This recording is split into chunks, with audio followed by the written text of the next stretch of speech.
IVF అనగానే అందరికి 10 లక్షలు అయిపోద్ది అలా అదే అనుకుంటారు. ఇప్పుడు అది అఫోర్డబుల్ కాదో కూడా తెలియదు వాళ్ళకి. బేసిక్ గా IVF is not very expensive. ఇండియాలో యాక్చువల్ గా చెప్పాలంటే చాలా చాలా తక్కువ. 45 years అయిపోయిన తర్వాత ఐవీఎఫ్ ఫెయిల్ అవుతుంది. ఒక ఫీమేల్ లైఫ్ టైం మొత్తంలో 400 నుంచి 450 ఎగ్సే మనకి రిలీజ్ అవుతాయి అనమాట, ఓబులేట్ అవుతాయి. వాళ్ళకి 11 to 12 years ఏజ్ అప్పుడే స్టార్ట్ అవుతుంది ఇప్పుడు. సో ఆ 400 to 450 ఎగ్స్ ఒక 37-38 years వచ్చేసరికి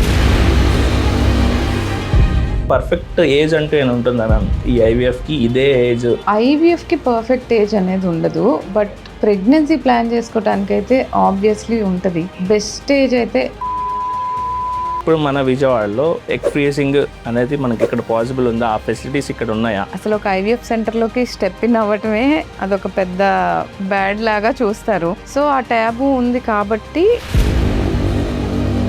ఒక వైఫ్ ఒక హస్బెండ్ రీసెంట్గా మ్యారీడ్ అయింది. మ్యారీడ్ ఒక 6 months 1 year దాటేసింది. అమ్మాయి కానీ కన్సీవ్ అవ్వకపోతే వాళ్ళ అత్తగారు కానీ మావయ్య గారు కానీ అందరూ అమ్మాయినే బ్లేమ్ చేస్తారు. మేల్స్ వచ్చినప్పుడు ఫీమేల్ అంతా నార్మల్ నుండి మేల్ ఎజోస్పర్మియా అంటే ఒక్క స్పర్మ్ కూడా లేని కేసులు చాలా ఉంటాయి. ఎప్పుడైతే వాళ్ళకి స్పర్మ్స్ లేవని తెలుస్తాయో అప్పుడు కూడా ఫీమేల్నే బ్లేమ్ చేస్తారు. బట్ ఆ రియాలిటీని యాక్సెప్ట్ చేయలేక అప్పుడు ఏం చేస్తారంటే మెన్స్లో మేజర్గా ఇన్ఫర్టిలిటీకి రీజన్ స్మోకింగ్ గురించి. ఇఫ్ ఎనీవన్ సేస్ మాకు ఆల్కహాల్ స్మోకింగ్ రెండు అలవాటు ఉన్నాయంటే క్విట్ స్మోకింగ్ కంటిన్యూ ఆల్కహాల్ అని కూడా చెప్పొచ్చు. స్మోకింగ్ ఎంత బ్యాడ్ అంటే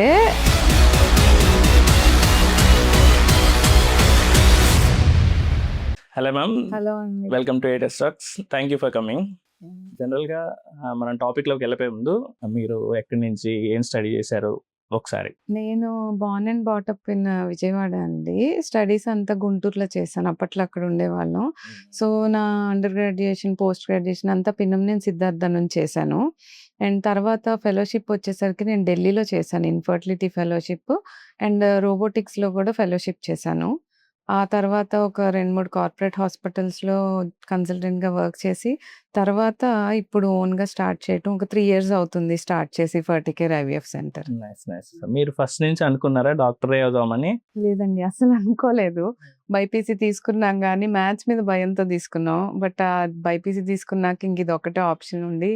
సో ఆ తర్వాత నుంచి దాని మీద ఇంట్రెస్ట్ పెరిగింది. ఓకే. ఇంట్లో అంతా హ్యాపీ మీరు డాక్టర్ అవడం? ఆల్మోస్ట్ హ్యాపీ అనే అనుకోవాలి. పర్సనల్ లైఫ్ కొంచెం తక్కువ ఉంటుంది కాబట్టి సో రెండు బ్యాలెన్స్ చేసుకోగలిగితే బాగానే ఉంటుంది. జనరల్గా ఇప్పుడు ఫర్టిలిటీ హాస్పిటల్స్లో అందరూ వినే మేజర్ వర్డ్ ఐవీఎఫ్. అసలు ఐవీఎఫ్ అంటే ఏంటి? అసలు దాని ప్రొసీజర్ ఎలా ఉంటుంది? ఐవీఎఫ్ అంటే యూజువల్గా ఫీమేల్స్లో మనం ఎగ్ ఉంటుంది కదా, ఆ ఎగ్ తీసుకొని మేల్స్లో స్పర్మ్ కూడా తీసుకొని ఆ రెండింటిని యాక్చువల్గా ఇంజెక్ట్ చేస్తాం. మనం నీడిల్తో ఇంజెక్ట్ చేసే దాన్ని ఇక్సీ అంటున్నాం ఇప్పుడు. ఐవీఎఫ్ అంటే ఏంటంటే ఎగ్ తీసుకొని కొన్ని స్పర్మ్స్ని దాని చుట్టూ వదిలేస్తే ఆ స్పర్మే వెళ్ళి ఎగ్ని పియర్స్ చేసుకొని ఫర్టిలైజ్ చేస్తే యాక్చువల్లీ ఐవీఎఫ్ అది. ఇప్పుడు అడ్వాన్స్డ్ అయ్యి అది ఇక్సీ అంటున్నాం. అంటే మనమే ఎగ్ని పట్టుకొని స్పర్మ్ని దానిలోకి ఎక్కిస్తున్నాం కాబట్టి అది ఇంకొంచెం అడ్వాన్స్డ్ అనమాట. సో ఇప్పుడు జరిగే అన్ని ఫర్టిలిటీ సెంటర్స్లో యూజువల్గా ఫాలో అయ్యే ప్రొసీజర్ ఇక్సీనే. ఐవీఎఫ్ అనేది ఒక 15 years బ్యాక్ అలా ఫాలో అయ్యేవాళ్ళు. సో జరిగేది అయితే అది. ఓకే. ఇప్పుడు జనరల్గా ఐవీఎఫ్ ద్వారా వచ్చిన పిల్లలు కానీ లేకపోతే వాళ్ళకి ఐవీఎఫ్ చేయించుకున్నప్పుడు కానీ ఒక మదర్కి ఒక 9 months కంటిన్యూగా రెస్ట్లోనే ఉండాలంటారు. అది ఎంతవరకు నిజం అంటారు? అంటే యూజువల్గా ఐవీఎఫ్ ప్రొసీజర్ వల్ల రెస్ట్ తీసుకోవాలనేది అయితే ఎక్కడా లేదండి. అండ్ మామూలుగా హాస్పిటల్కి వచ్చి ఐవీఎఫ్ చేయించుకున్న కపుల్స్ కూడా అడుగుతారు. మేమైతే ఎవరికి అలా ఐవీఎఫ్ చేయించుకున్నారు కాబట్టి బెడ్ రెస్ట్ అలా అయితే చెప్పం. ఐవీఎఫ్ చేయించుకునే వాళ్ళల్లో కాంప్లికేషన్స్ ఉంటాయి. అంటే కొంతమందికి వాళ్ళకి సర్విక్స్ చిన్నగా ఉంటుంది, లేదా ప్రీవియస్గా అబార్షన్స్ అయి ఉంటాయి. కొన్నిసార్లు ఏమవుతుందంటే ప్లెసెంటా అంటే ఆ బేబీ మాయ్ అంటారు కదా, అది కొంతమందికి బాగా కిందకి అటాచ్ అవ్వటం, లేదా పెద్ద పెద్ద ఫైబ్రాయిడ్స్ ఉండటం, అలా ఏదైనా ఎక్స్ట్రా కాంప్లికేషన్ ఉంటే వాళ్ళల్లో మాత్రం బెడ్ రెస్ట్ చెప్తాం. కానీ ఐవీఎఫ్ ప్రొసీజర్ కోసం బెడ్ రెస్ట్ అనేది యూజువల్గా అడ్వైస్ చేయం. సో అది ఒక మిస్కన్సెప్షన్ అనే అనుకోవాలి. అయితే అది మిత్తే అంటారు. అంతే. True కాదు. అంటే అలా ప్రాబ్లమ్‌ని బట్టి చెప్తాను తప్పితే ప్రతి ఐవీఎఫ్ చేసిన ప్రతి ఒక్కళ్ళకి అయితే అవసరం ఉండదు. బెడ్ రెస్ట్ అక్కర్లేదు. అవసరం ఉండదు. Okay okay. దెన్ ఇంకోటి ఏంటంటే ఇప్పుడు ఐవీఎఫ్ ద్వారా వచ్చిన బేబీస్ కానీ వాళ్ళకి ఏమైనా కొంచెం డిఫెక్ట్స్ ఉంటాయి అంటారు. అది ఎంతవరకు నిజం? నార్మల్ ప్రెగ్నెన్సీలో వచ్చిన వాళ్ళలాగే ఉంటారా, లేకపోతే ఐవీఎఫ్ లో వచ్చిన బేబీస్ కి ఏమైనా డిఫెక్ట్స్ ఏమైనా ఉంటాయా? ఐవీఎఫ్ ప్రొసీజర్ వల్ల అయితే యూజువల్ గా ఏ బేబీస్ కి ఇబ్బంది రాదు. ఎందుకంటే మనం కలిపేది ఎగ్ స్పర్మ్ నే, Okay. మనం క్రోమోజోమ్స్ అయితే మార్చలేము. Yes, సో ఆ సేమ్ క్రోమోజోమ్స్ కాబట్టి ఒకవేళ ఇన్హెరెంట్ గా పేరెంట్స్ లో క్రోమోజోమల్ ప్రాబ్లమ్స్ ఉన్నా లేదా హెరిడిటరీగా వంశపారంపర్యంగా కొన్నిసార్లు కొన్ని వస్తాయి. అలాంటివి అయితే అది న్యాచురల్ గా కన్సీవ్ అయినా IUI లో అయినా IVF లో అయినా వచ్చేది ఎలాగో వస్తుంది. IVF ప్రొసీజర్ చేయటం వల్ల సపరేట్ గా బేబీస్ అలా పుట్టడం అనేది అయితే లేదు. 100% కాదు అది. మిత్తే అంటారు. అదైతే అది కాదు. కూడా మిత్తే. Okay okay okay. దెన్ దాని తర్వాత ఇప్పుడు జనరల్గా మీ దగ్గరికి ఒక కపుల్ వచ్చారు అనుకోండి మ్యామ్. కపుల్ వస్తే మీరు జనరల్గా ఒక కపుల్కి ఏ సినారియోస్లో ఒక ఐవీఎఫ్ ప్రొసీజర్ మీరు సెలెక్ట్ చేస్తారు?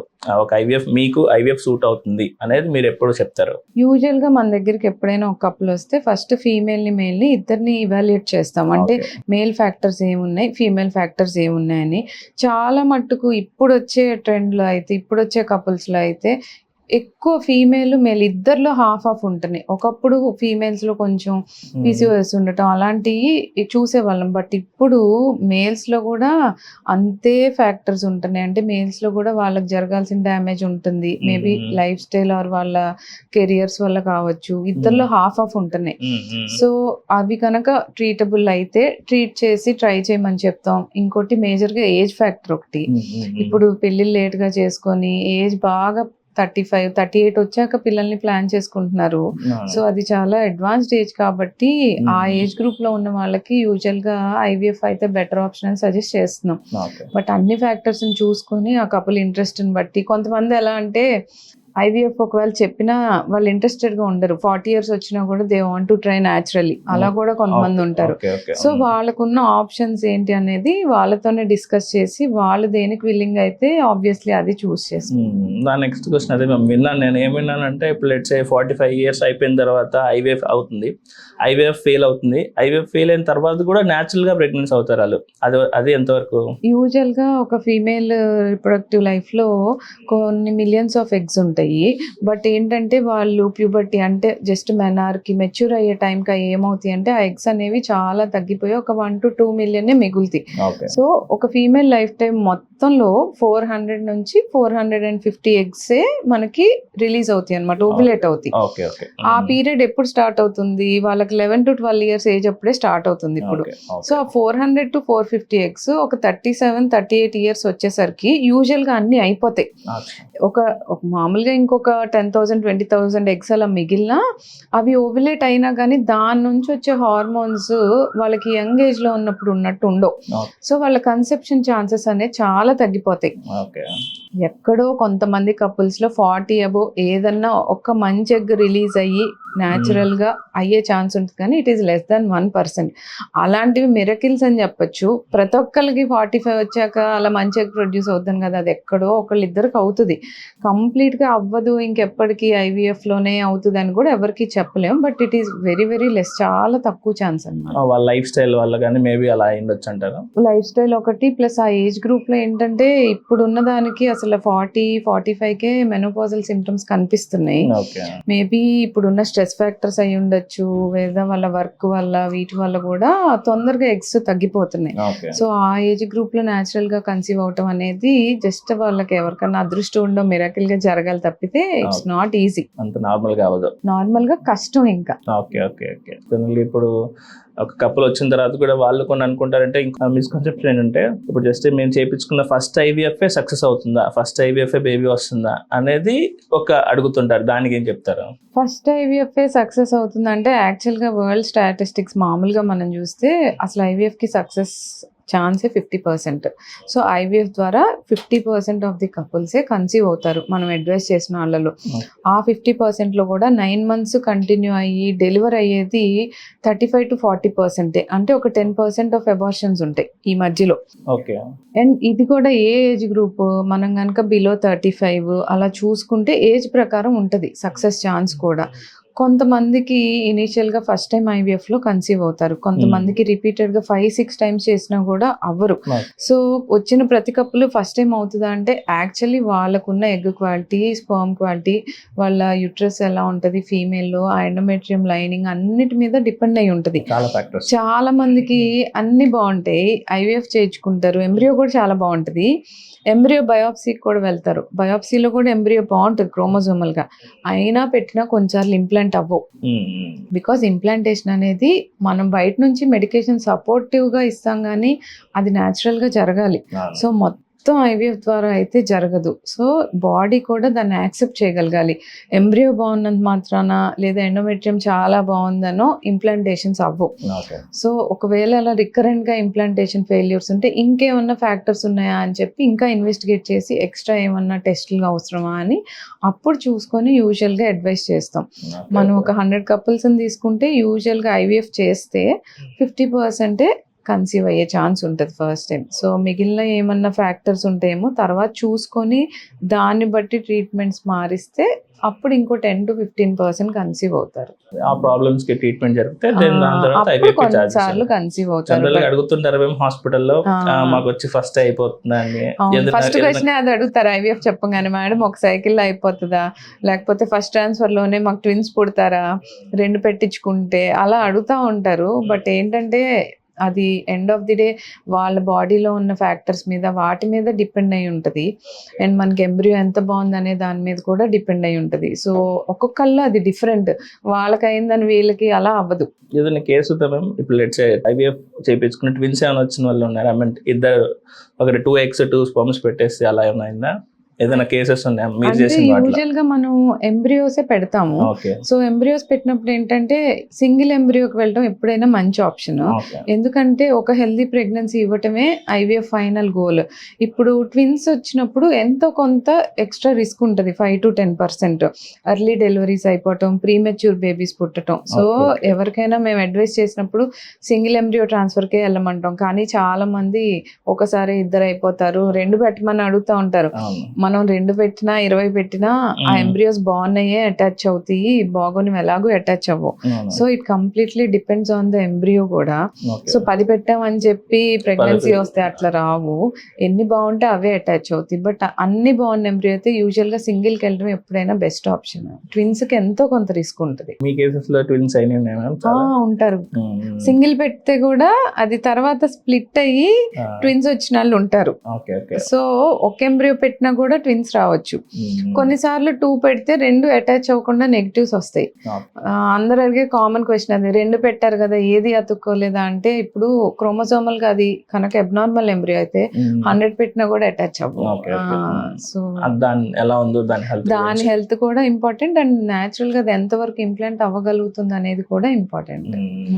ఎందుకంటే ఐవీఎఫ్ లో మనం యాక్చువల్గా ప్రెగ్నెన్సీ రావటానికి ఎలాంటి ఎన్విరాన్మెంట్ ఉండాలో అది క్రియేట్ చేయడానికి మనం ట్రై చేస్తున్నాం బయట నుంచి మెడికేషన్ అన్ని ఇచ్చి. బట్ కంప్లీట్గా న్యాచురల్లీ మిమిక్ చేస్తుందా అంటే 99% వీఆర్ ట్రయింగ్. ఆ 1% అనేది వీ కెనాట్. సో, ఆ ఎంబ్రియో మరి ఎన్విరాన్మెంట్కి సర్వైవ్ అవ్వగలుగుద్దా యూట్రస్లో అనేది ఎవరికి తెలీదు. సో, మనం అంతా బాగా చేసి మంచిది పెట్టినా అది అటాచ్ అయ్యి ఎంతవరకు అనేది మేము కూడా 14 days వెయిట్ పీరియడ్ వెయిట్ చేయాల్సిందే. ఇంకోటి మనకి దీనికి పర్ఫెక్ట్ ఏజ్ అంటూ ఏమైనా ఉంటుందా మ్యామ్? ఈ ఐవీఎఫ్ కి ఇదే ఏజ్ స్టార్టింగ్ లేకపోతే ఈ ఏజ్ నుంచే పెట్టుకోవాలని ఏజ్ ఫ్యాక్టర్ ఏమైనా ఉంటుందా? ఐవీఎఫ్ కి పర్ఫెక్ట్ ఏజ్ అనేది ఉండదు. బట్ ప్రెగ్నెన్సీ ప్లాన్ చేసుకోవడానికి అయితే ఆబ్వియస్లీ ఉంటుంది. బెస్ట్ ఏజ్ అయితే 25 to 30. అబోవ్ 30 కాంప్లికేషన్స్ ఎక్కువే. ప్రెగ్నెన్సీలో ఎక్కువే, ఐవీఎఫ్కి ఎక్కువే, కన్సెప్షన్కి ఎక్కువే, అన్నిటికీ అబోవ్ 30 చిన్నగా రిస్క్ పెరుగుతూ ఉంటుంది. సో, ప్లాన్ చేసుకునే వాళ్ళు ఎవరైనా it is better to plan before 30. ఎవరికైనా అదే చెప్తాము. బట్ ఇంకా వాళ్ళ ఇష్టం. ఈ మోడర్న్ ఏజ్ లో బిలో 30 అంటే కొంచెం కష్టమేమో. చాలా కష్టం. యాక్చువల్లీ 30 అబోవ్ కి పెళ్లి చేసుకుంటున్నారు, 40 అబోవ్ ప్లాన్ చేసుకుంటున్నారు. సో, ఈ ట్రెండ్ ఇలా కంటిన్యూ అవుతున్నంత కాలం ఐవీఎఫ్ ఎక్కువ అవుతానే ఉంటాయి. So, early you plan a pregnancy the better outcome. అది ఐవీఎఫ్ అనే కాదు, ఏదైనా న్యాచురల్గా అయినా కానీ 30 బిలో అయితే బెటర్గా కన్సెప్షన్ ఉంటుంది. ఈ మేజర్ సిటీస్ కాకుండా కొన్ని చిన్న పల్లెటూరు వాటి నుంచి వచ్చిన వాళ్ళకి ఐవీఎఫ్ గురించి తెలిసినా కూడా వాళ్ళు మన విజయవాడకి వచ్చి ఐవీఎఫ్ ని ఎఫర్ట్ చేయగలరా? ఇప్పుడు ఇక్కడ ప్రెసెంట్ ఉన్న కాస్ట్, అఫోర్డబుల్ కాస్ట్ ఉంది ఐవీఎఫ్ కి. యాక్చువల్లీ ఐవీఎఫ్ అనగానే ఇది కూడా చాలా మంది భయపడతారు. అంటే సగం దీనికి భయపడే యాక్చువల్లీ ఐవీఎఫ్ చేయించుకోవాల్సిన కపుల్స్ కూడా చేయించుకోకుండా న్యాచురల్గా ఐయుఎల్ ద్వారా ట్రై చేస్తూ ఉంటారు. అంటే ఇప్పుడు ఎర్లీ ఏజ్లో మనకి ఎగ్స్ బాగుండి స్పర్మ్స్ అన్ని బాగున్నప్పుడు ఐవీఎఫ్లో ఇచ్చేది మెయిన్లీ ఇంజెక్షన్స్, ఎగ్ గ్రో అవటానికి. ఎగ్ మామూలుగానే కొంచెం హెల్దీగా ఉందనుకో, మనకి డోస్ ఆఫ్ ఇంజెక్షన్స్ కానీ నెంబర్ ఆఫ్ ఇంజెక్షన్స్ తక్కువ ఉంటాయి. వీళ్ళు లేటర్ ఏజ్ అంటే 35 అబవ్ అలా వచ్చినప్పుడు మనం ఇచ్చే ఇంజెక్షన్స్ డోసెస్ ఎక్కువ ఇవ్వాల్సి వస్తుంది, కొన్నిసార్లు ఎక్స్ట్రా ఇంజెక్షన్స్ వేరేవి పెట్టాల్సి వస్తుంది. సో ఆ ఇంజెక్షన్స్ ఎప్పుడైతే పెరుగుతాయో కాస్ట్ పెరుగుతూ ఉంటది.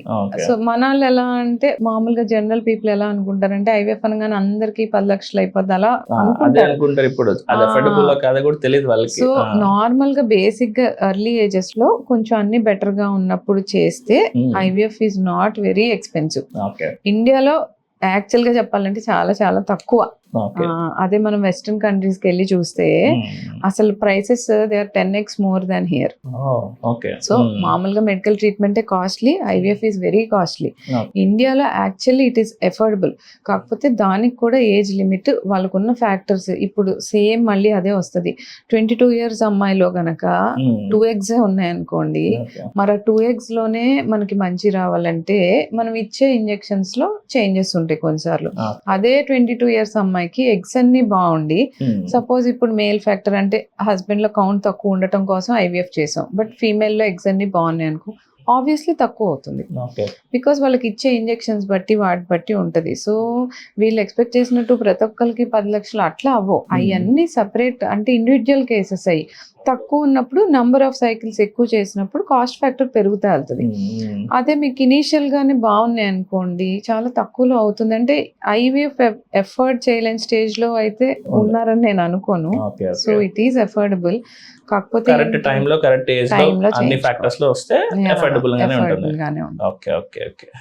ఇప్పుడు ఇంకొకటి ఏంటంటే జనరల్ గా ఫర్టిలిటీ సెంటర్స్ లో మేజర్ గా చూసేది ఎగ్ ఫ్రీజింగ్. జనరల్ గా ఇప్పుడు అందరు ఏమనుకుంటారంటే నాకు తర్వాత మేబీ ఎలా ఉంటుందో అని ఫస్ట్ నా ఎగ్స్ ఫ్రీజ్ చేస్తాను అని అనుకుంటుంటారు. జనరల్గా ఇప్పుడు మన విజయవాడలో ఎగ్ ఫ్రీజింగ్ అనేది మనకి ఇక్కడ పాసిబుల్ ఉందా? ఆ ఫెసిలిటీస్ ఇక్కడ ఉన్నాయా? యాక్చువల్గా ఎగ్ ఫ్రీజింగ్ మన ఇక్కడ కన్నా మెట్రోపాలిటన్ సిటీస్ లో యూజువల్ గా ఎక్కువ జరుగుతుంది. బికాస్ మేబీ అవేర్నెస్ వల్ల అవ్వచ్చు, వేరే అదర్ ఫ్యాక్టర్స్ వల్ల అవ్వచ్చు.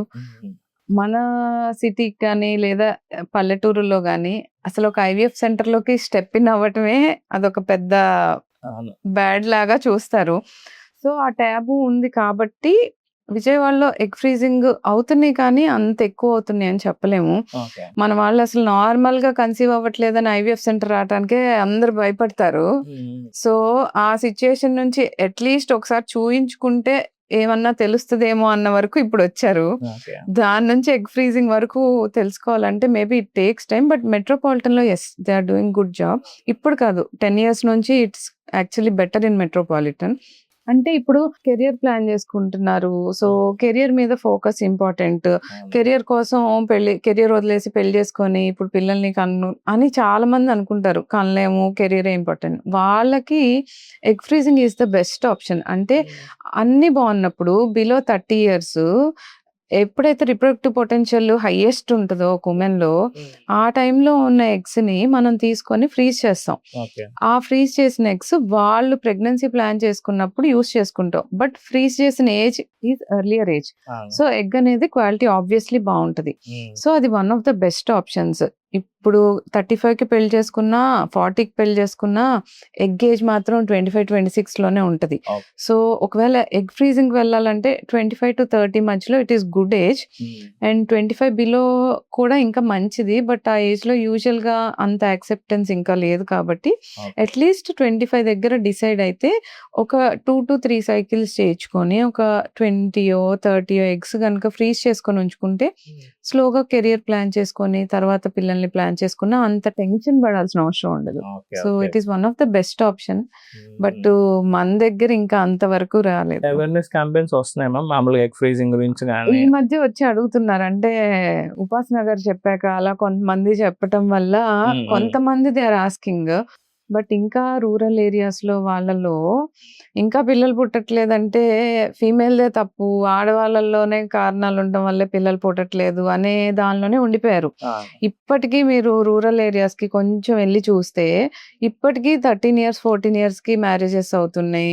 16 మీరు నమ్మరు, కొన్నిసార్లు అయితే 15 years వాళ్ళు కూడా పిల్లలు లేరని చెప్పి వచ్చిన వాళ్ళు ఉంటారు. సో పెళ్ళై 1 month అయింది, ఇంకా కన్సీవ్ అవ్వలేదు. అసలు పెళ్ళై 1 month అవటానికి యాక్చువల్ గా పీరియడ్ స్టార్ట్ అయ్యేదే 13-14 years.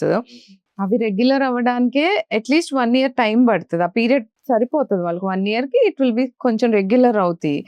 సో పెళ్ళైన 1 month కే వస్తారు పిల్లలు పుట్టట్లేదు ఏం చేయాలని. మళ్ళీ మిగతా ఏ ట్రీట్మెంట్లు వాడకూడదు, వాళ్ళకి న్యాచురల్ గానే రావాలి. సో ఇప్పుడున్న జనరేషన్ లో కూడా ఇంకా అలాంటి వాళ్ళు ఉన్నారు. సో ఆ 15 years కి వచ్చి ప్రెగ్నెన్సీస్ ప్లాన్ చేసుకుంటారు. లేకపోతే వాళ్ళకి ఇంకో 1-2 months లో కన్సీవ్ అవ్వకపోతే వాళ్ళ ఇంట్లో వదిలేస్తారు, డైవర్స్ ఇస్తారు, అలా చెప్పే వాళ్ళు కూడా ఉంటారు. అంటే 15K. సో పల్లెటూరులో ఇంకా అలా ఉన్నారు. సో ఎర్లీగా కూడా conception is not easy, late గా కూడా conception is not easy. So age అనేది Perfect కూడా age. Very important. ఈ ఎగ్ ఫ్రీజింగ్ లో ఒక టైం అంటే ఏమైనా ఉంటుందా మ్యామ్? ఇప్పుడు ఇన్ని ఇయర్స్ దాకే ఎగ్ బాగుంటుంది, దీని తర్వాత బాగోదు అనేది ఏమైనా యూజువల్ ఉంటుందా? గా ఎగ్ ఫ్రీజింగ్ 5 years బాగుంటాయి, 5 to 10 years కూడా okay. But if it is below 5 years it is better. ఎక్కువ టైం పీరియడ్ వెళ్ళే కొద్ది ఏమవుతుందంటే డిసింటిగ్రేట్ అయ్యే ఛాన్సెస్ ఎక్కువ ఉంటాయి. కంప్లీట్ గా అన్ని డిసింటిగ్రేట్ అవ్వవు. మేబీ ఒక 70% హెల్దీగా ఉండి ఒక 30% లాస్ అవ్వచ్చు. సో 5 years లోపు అయితే it is better. Usually 5 to 10 years is okay period. But below 5 ఒకవేళ పిల్లలు ప్లాన్ చేసుకోవాలని ఉంటే బిలో 5 years ప్లాన్ చేసుకుంటే బెటర్ ఆప్షన్. కాస్ట్ ఎలా ఉంటుంది మ్యామ్? ఇప్పుడు ఇయర్ కి ఏమైనా కాస్ట్ యాక్చువల్లీ ఉంటుందా? వీళ్ళకి రెన్యువల్ కాస్టే ఉంటదండి. ఇయర్లీ కాస్ట్ ఉంటుంది.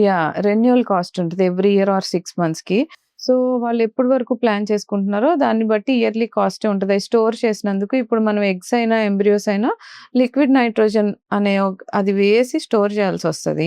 సో మరి ఆ లిక్విడ్ నైట్రోజన్ డైలీ చేంజ్ చేస్తూ ఉంటాం, అది అయిపోతూ ఉంటే పోస్తూ ఉండాల్సి వస్తుంది. సో వాళ్ళకి ఇయర్ అంతా కలిపి యూజువల్ గా ఎవ్రీ ఇయర్ రెన్యువల్ చార్జెస్ లానే ఉంటాయి ఎక్కడైనా. ఎవ్రీడే మార్చాల్సిందే అది. అది ఎవ్రీడే మారిస్తేనే అవి సర్వైవ్ అవుతాయి అన్నమాట. సో దానికోసమే రెన్యువల్ చార్జెస్ అనేది తీసుకుంటారు ఏ ఐవీఎఫ్ సెంటర్ లోనైనా. ఇప్పుడే వస్తుంది ఎగ్ ఫ్రీజింగ్ మన విజయవాడలో కానీ. ఇప్పుడు విజయవాడలో రొటీన్ గా చేస్తున్నాం. ఇదివరకటి మీద ఇప్పుడు కొంచెం బాగానే చేయించుకుంటున్నారు, ఎగ్ ఫ్రీజింగ్ అడుగుతున్నారు వచ్చి. మ్యారీడ్ కపుల్స్ కూడా సపోజ్ ఇప్పుడు పెళ్ళయింది, వాళ్ళు యుఎస్ వెళ్ళాలి, ఒక 2 years దాకా పిల్లలు వద్దనుకున్నప్పుడు ఇనీషియల్ గా మ్యారేజ్ అయిపోయిన వాళ్ళైతే ఎగ్ ఫ్రీజింగ్ కన్నా ఎంబ్రియో ఫ్రీజింగ్ బెటర్. సో పెళ్ళైపోయి ఉంటది కాబట్టి ఎంబ్రియోస్ ఫ్రీజ్ చేసుకొని తర్వాత వాళ్ళు కెరియర్ ప్లాన్ చేసుకొని 4-5 years తర్వాత వచ్చి కూడా ఎంబ్రియోస్ పెట్టించుకోవచ్చు. సో ఇనీషియల్ విజయవాడలో స్టార్ట్ చేసేసారు, ఎప్పటి నుంచో అవుతున్నాయి. ఇప్పుడు కొంచెం బెటర్ గా అడుగుతున్నారు ఎగ్ ఫ్రీజింగ్ గురించి. మోస్ట్లీ ఇప్పుడున్న కరెంట్ మోడర్న్ ఎరాలో ఇప్పుడు కొన్ని ఫ్యామిలీస్ ఉంటాయి. ఒక ఫ్యామిలీస్ లో ఒక కపుల్ ఉన్నారు, రీసెంట్ గా మ్యారీడ్ అయింది, ఒక వైఫ్ ఒక హస్బెండ్ రీసెంట్ గా మ్యారీడ్ అయింది. మొత్తం ఫ్యామిలీ మొత్తము ఒక పెద్ద ఫ్యామిలీ వాళ్ళది. Married 6 months 1 year దాటేసింది. దాని తర్వాత 1 year దాటిన తర్వాత ఒక అమ్మాయి కానీ కన్సీవ్ అవ్వకపోతే వాళ్ళ అత్తగారు కానీ మావయ్య గారు కానీ అందరూ అమ్మాయినే బ్లేమ్ చేస్తారు. ఇప్పుడు జనరల్గా ఉన్న కొన్ని ప్లేసెస్లో అమ్మాయినే బ్లేమ్ చేస్తారు. మేబీ మెన్స్లో అంత ఇది ఉండకపోవచ్చు అని, కానీ అమ్మాయినే బ్లేమ్ చేస్తారు. అది ఎంతవరకు మీ దగ్గరకు వచ్చినప్పుడు ఆ కేసెస్ ఎలా ఉన్నాయి? యాక్చువల్లీ 50% ఆఫ్ కపుల్స్ పేరెంట్స్ని తీసుకొని వచ్చినప్పుడు యూజువల్గా చెప్పేది ఆ అమ్మాయికే ప్రాబ్లం ఉంది, ఆ అమ్మాయికే అవ్వట్లేదు ప్రెగ్నెన్సీ, ఇలానే చెప్తారు. బట్ మనం వెళ్ళి చూసినప్పుడు లేదా మనం ఇద్దరిని ఇవాల్యుయేట్ చేసినప్పుడు మీరు నమ్మరు, ఫీమేల్స్ కన్నా మేల్స్ లోనే ఎక్కువ ప్రాబ్లం ఉంటది. సో దాన్ని ఎవరు యాక్సెప్ట్ చేయలేరు, సొసైటీ యాక్సెప్ట్ చేయడానికి రెడీగా ఉండదు. సో ఎలా ఉంటదంటే ఆ అమ్మాయికే పిల్లలు పుట్టట్లేదు, సో ఈ అమ్మాయికి డైవర్స్ ఇచ్చేసి ఇంకో అమ్మాయిని పెళ్లి చేసుకుంటే అప్పుడు పిల్లలు పుడతారనే కాన్సెప్ట్ లో చాలా మంది ఉన్నారు. సపోజ్ ఒకవేళ ఆ అమ్మాయికి కూడా పిల్లలు పుట్టపోతే అలా ఎన్నిసార్లు పెళ్లి చేస్తారు అనేది మా డౌట్ కూడా. అలా కూడా ఉన్నారు వచ్చిన వాళ్ళు. సో ఈ అమ్మాయికి పిల్లలు పుట్టట్లేదు, మా అబ్బాయికి ఇంకో పెళ్లి చేస్తామని డైరెక్ట్ గా చెప్పిన వాళ్ళు ఉన్నారు. సెకండ్ అమ్మాయికి కూడా పిల్లలు పుట్టకపోతే, థర్డ్ అమ్మాయికి కూడా పిల్లలు పుట్టకపోతే, మేల్ లో ప్రాబ్లం ఉందనేది యాక్సెప్ట్ చేయడానికి మన సొసైటీ ఇప్పుడు రెడీగా లేరు. ఇవి మామూలుగా నార్మల్ ఫ్యామిలీస్ అనుకుంటారేమో, వెరీ హై ప్రొఫైల్ ఫ్యామిలీస్ లో కూడా ఈ ప్రాబ్లం అలానే ఉంది. ఇంకా మీరు నమ్మరు, కొన్నిసార్లు ఎంతంటే సపోజ్ వాళ్ళ బ్యాక్గ్రౌండ్ చాలా ఎక్కువ ఉంటది, వాళ్ళల్లో కూడా మేల్స్ వచ్చినప్పుడు ఫీమేల్ అంతా నార్మల్ నుండి మేల్ ఎజోస్పర్మియా అంటే ఒక్క స్పర్మ్ కూడా లేని కేసులు చాలా ఉంటాయి. బట్ అవి వాళ్ళు ఇష్టపడరు, చెప్పుకోవటానికి ఇష్టపడరు, ఏది ఉండదు. ఎప్పుడైతే వాళ్ళకి స్పర్మ్స్ లేవని తెలుస్తాయో అప్పుడు కూడా ఫీమేల్ ని బ్లేమ్ చేస్తారు. బట్ ఆ రియాలిటీని యాక్సెప్ట్ చేయలేక అప్పుడు ఏం చేస్తారంటే ఇంకా మాకు పిల్లలు వద్దు, సో మా అబ్బాయికి స్పర్మ్ లేదు కాబట్టి అసలు ఇంకా పిల్లలే వద్దు. సో మరి అప్పుడు పెళ్లి చేసుకున్న అమ్మాయి పరిస్థితి ఏంటి? సో ఇప్పుడు మరి ఫీమేల్స్ లో ఉన్నప్పుడు బ్లేమ్ చేసినప్పుడు మరి మేల్ కూడా అంతే కదా. మేల్ లో ఉంటే మాత్రం ఈ అమ్మాయికి పిల్లలు లేకపోయినా పర్వాలా, అదే ఫీమేల్ లో తప్పు ఉంటే మాత్రం ఇంకొకరిని ఇచ్చి పెళ్లి చేయొచ్చు. సో అలాంటి కేసులు వస్తూ ఉంటాయి. అంటే సొసైటీ ఇంకా ఆ లెవెల్లోనే ఆలోచిస్తున్నారు. అంతేకాని ఇద్దరు కపుల్ కలిసి ఒక ఇండివిజువల్ డెసిషన్ తీసుకుంటే యాక్చువల్లీ బెటర్. కానీ పేరెంట్స్ అందరు ఇన్వాల్వ్ అవుతారు, ఫ్యామిలీ మొత్తం ఇన్వాల్వ్ అవుతారు. ఎవరిని అఫెండ్ చేయలేము. సో మేల్ కి లేదు అంటే వాళ్ళు అఫెండ్ అవుతారు, ఫీమేల్ కి లేదు అంటే వీళ్ళు అఫెండ్ అవుతారు. సో ఇద్దరిని బ్యాలెన్స్ చేసి చెప్పగలగాలి. ఎప్పుడైనా ఫర్టిలిటీ మామూలుగా సెంటర్స్కి వచ్చేటప్పుడు కానీ, ప్రెగ్నెన్సీ ప్లాన్ చేసుకుంటున్నప్పుడు కానీ ఫస్ట్ అసలు wife and husband decision important. నిజంగా కొంతమందిలో ఎగ్స్ ఉండవు, స్పర్మ్స్ ఉండవు. అసలు పిల్లలు కావాలా వద్దా అనేది వాళ్ళు డిసైడ్ అవ్వాలి. అంతేగాని సొసైటీ ప్రెషర్ వల్ల, వేరే వాళ్ళ వల్ల అలా పిల్లల్ని కనలేరు. బికాస్ పిల్లలు పుట్టాక పెంచడం ఇవన్నీ కూడా అది ఇంకా బిగ్గర్ రెస్పాన్సిబిలిటీ.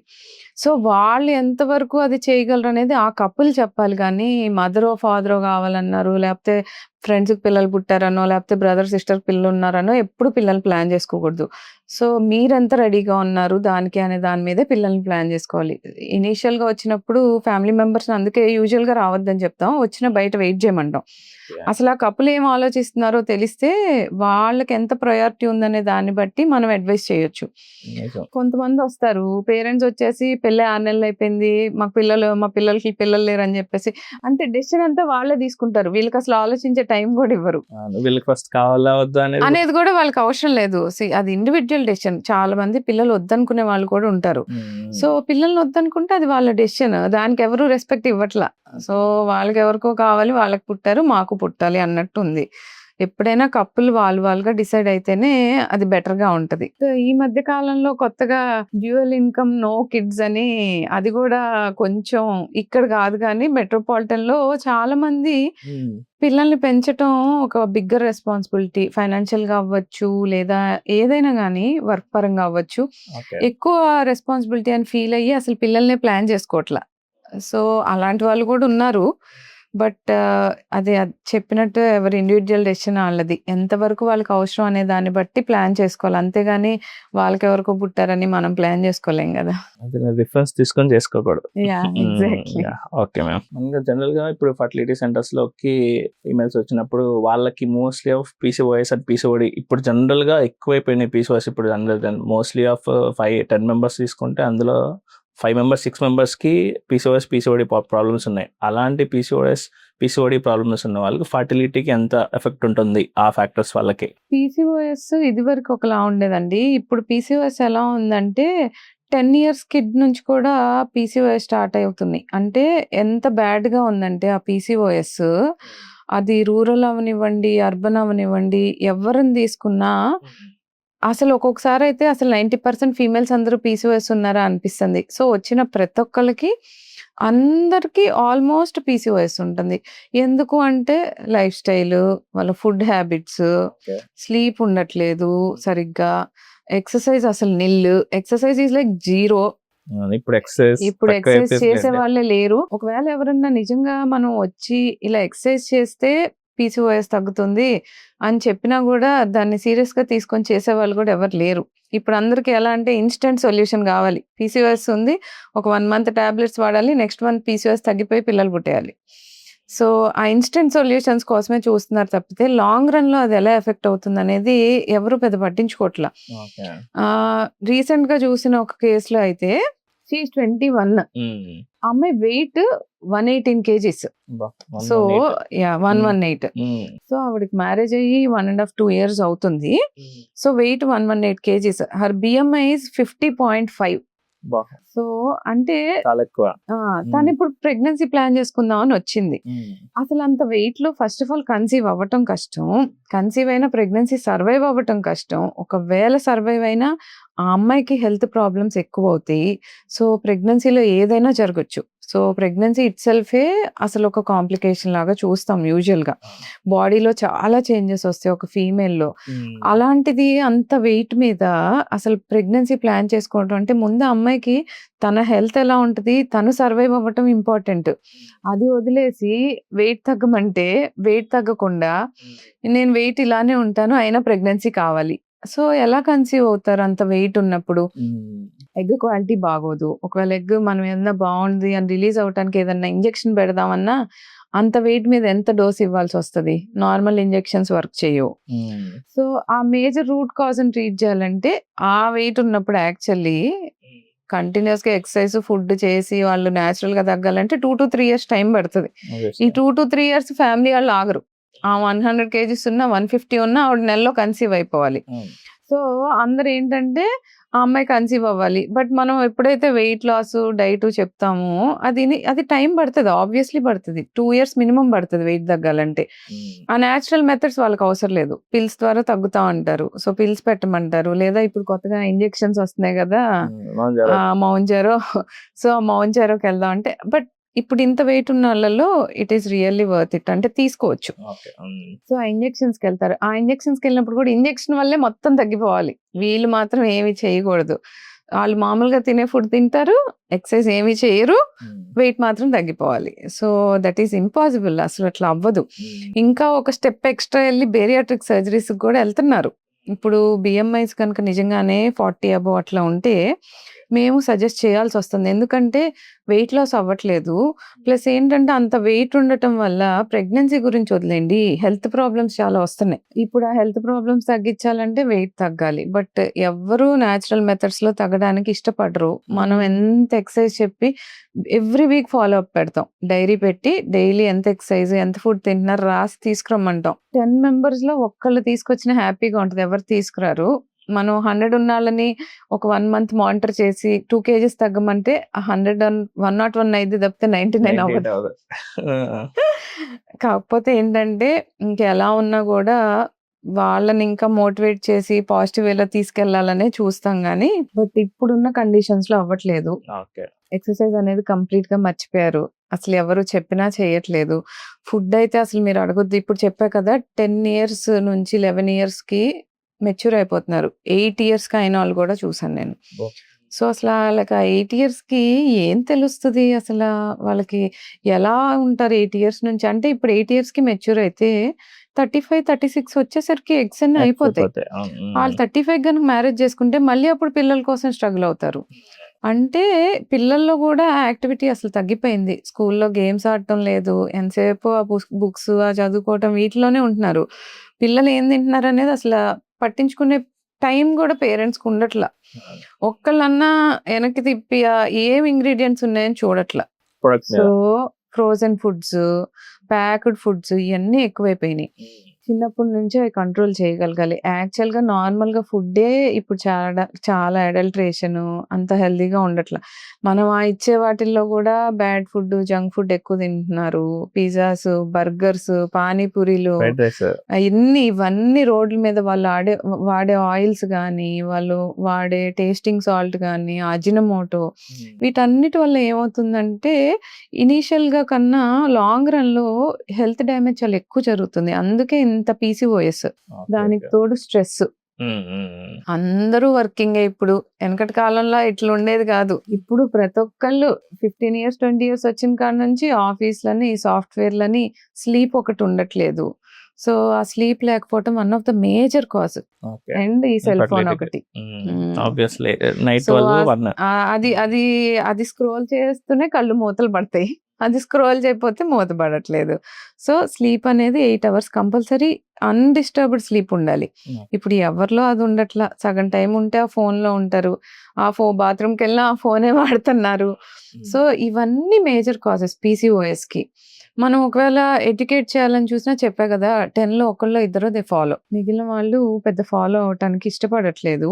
ఓన్లీ మెడిసిన్స్ ద్వారా తగ్గాలనుకుంటున్నారు. ఎండ్ ఆఫ్ ది డే పీసీఓఎస్‌కి లైఫ్ స్టైల్ మోడిఫికేషనే మెడిసిన్. అంతే. పీసీఓఎస్‌కి మెడిసిన్ అయితే లేదు ప్రపంచంలో ఎక్కడ. మేము పెట్టే మెడిసిన్స్ కూడా వాళ్ళకి పీసీఓఎస్ వల్ల మెటబాలిక్ డిజార్డర్స్, ఎండోక్రైన్ ఫంక్షన్స్ తగ్గకుండా అవి మెయింటైన్ చేయడానికి హార్మోనల్ ఇంబాలెన్స్‌కి పెడతాం తప్పితే మేము పెట్టే మెడిసిన్స్ వల్ల పీసీఓఎస్ అయితే తగ్గదు. లైఫ్ స్టైల్ చేంజెస్ వస్తేనే పీసీఓఎస్ తగ్గుతుంది. సో, మేజర్‌గా ఎఫెక్ట్ ఉంటుంది ఇన్ఫర్టిలిటీకి కూడా సేమ్ పీసీఓఎస్ ఎపిసోడ్. పీసీఓఎస్ ఉన్న వాళ్ళలో 30-40% దే కన్సీవ్ న్యాచురల్లీ. కొంతమందిలో అసలు పీసీఓఎస్ ఉన్నట్టే తెలీదు. హ్యాపీగా కన్సీవ్ అయిపోతారు, డెలివరీ అయిపోతారు, నార్మల్‌గా ఉంటుంది. ఒక 50-60% మాత్రం దే సఫర్ ఫ్రమ్ ఇన్ఫర్టిలిటీ. ఆ 50-60లో కూడా 30-40% హెవీ వెయిట్ వల్లే ఆ పీసీఓఎస్ వచ్చి ఇన్ఫర్టిలిటీతో సఫర్ అవుతారు. లీన్ పీసీఓఎస్ అని కూడా ఉంటది. అంటే చూడటానికి చాలా థిన్‌గా ఉంటారు. కానీ పీసీఓఎస్ చాలా ఎక్కువ ఉంటది. వీళ్ళేంటంటే యూజువల్‌గా ఎక్కువ రెసిస్టెంట్‌గా ఉంటారు. వీళ్ళలో క్వాలిటీ ఆఫ్ ఎగ్ చాలా తక్కువ ఉంటది. ఓకే. బాగా లీన్ వెయి ఉన్న వాళ్ళు. యాహ్! బాగా వెయిట్ ఉన్న వాళ్ళనుకోండి ఒక 5-10 కేజీస్ వెయిట్ లాస్ అయితే కొంచెం ఇంప్రూవ్ అవుతది పీసీఓఎస్ పిక్చర్.